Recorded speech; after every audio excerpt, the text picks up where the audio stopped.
Praise lord. దేవాతి దేవునికి వందనాలు. ప్రభు నామమున మీ అందరికీ నా ప్రత్యేకమైన వందనాలు, శుభాలు తెలియచేస్తున్నాను. ఈ దినము కొరకు ఏర్పాటు చేయబడిన దేవుని వాగ్దానము రోమీలకు రాసిన పత్రిక 10వ అధ్యాయము 12, 13 వచనాలు. తనకు ప్రార్థన చేయు వారందరి ఎడల కృప చూపుటకు ఐశ్వర్యవంతుడై ఉన్నాడు.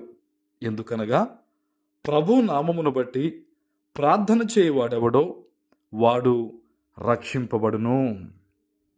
దేవుని నామానికి మహిమ కలుగునుగాక. ఈ ఉదయకాల సమయంలో దేవాతి దేవుడు గొప్ప వాగ్దానాన్ని నీకు అందిస్తూ ఉన్నారు. తనకు ప్రార్థన చేయు వారందరి ఎడల కృప చూపుటకు. ఈరోజు నువ్వు దేవుని వాగ్దానాన్ని అర్థం చేసుకోవాలి. మన ప్రార్థన వినడానికి పరమ తండ్రి సిద్ధంగా ఉన్నారు. మన ప్రార్థన తండ్రి వద్దకు చేర్చడానికి యేసయ్య ఉన్నారు. మరి ప్రార్థన నువ్వు చేస్తున్నావా? ఎన్నో ఇబ్బందులు, ఎన్నో శ్రమలు అని దేవుని వద్ద చెప్పే మనము వాటి కోసం ఒక్క గడి అయినా, ఒక్క గంట అయినా దేవుని సన్నిధిలో ప్రార్థన చేయగలుగుతున్నావా? ఈరోజు దేవుడు నీతో మాట్లాడుతూ ఉన్నాడు. నువ్వు ప్రార్థన చేస్తే కృప చూపించడానికి ఆయన ఐశ్వర్యవంతుడై ఉన్నాడు. ఈరోజు వెండి ఆయనది, బంగారం ఆయనది, ఈ సర్వ సృష్టిని సృజించింది ఆయనే. అలాంటప్పుడు నువ్వెందుకు భయపడుతూ ఉన్నావు ప్రార్థన చేయడానికి?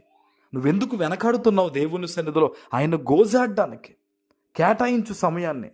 ఉదయమైనా, తెల్లవారుజామైనా, రాత్రైనా, మధ్యాహ్నమైనా 1 గంట 2 గంటలు దేవుని సన్నిధిలో నువ్వు మోకరించి ప్రతి విషయము గురించి కూడా భారము కలిగి ప్రార్థన చేస్తే ఆయన నీ మీద కృపను కుమ్మరిస్తానని, అంతేకాదు నీ ప్రతి అవసరతను కూడా తీర్చి నిన్ను అభివృద్ధిపరిచి లేవనెత్తుతానని ఈరోజు దేవుడు వాగ్దానం ఇస్తూ ఉన్నారు.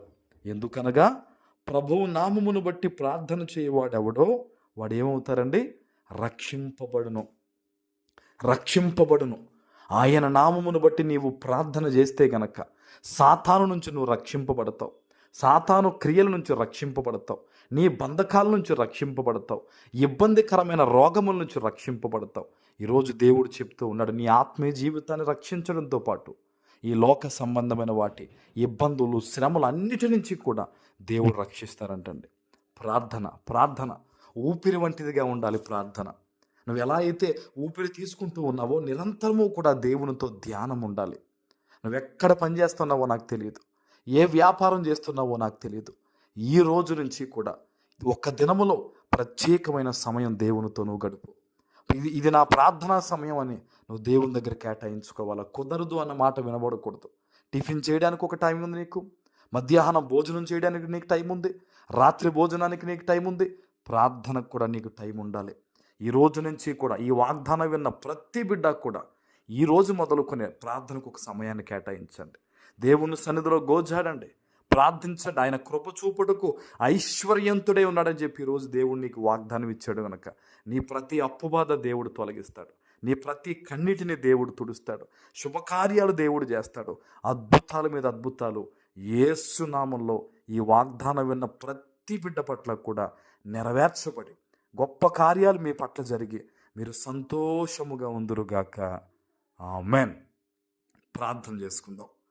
పరిశుద్ధుడు అయిన మా తండ్రి, ప్రేమ కలిగిన ప్రభువా, మీకు వందనాలు. ఈ ఉదయకాల సమయంలో మీరు ఇచ్చిన ఈ వాగ్దానము ప్రతి బిడ్డ పట్ల నెరవేర్చి స్థిరపరచమని యేసు నామమున ప్రార్థిస్తున్నాను తండ్రి. ఆమేన్.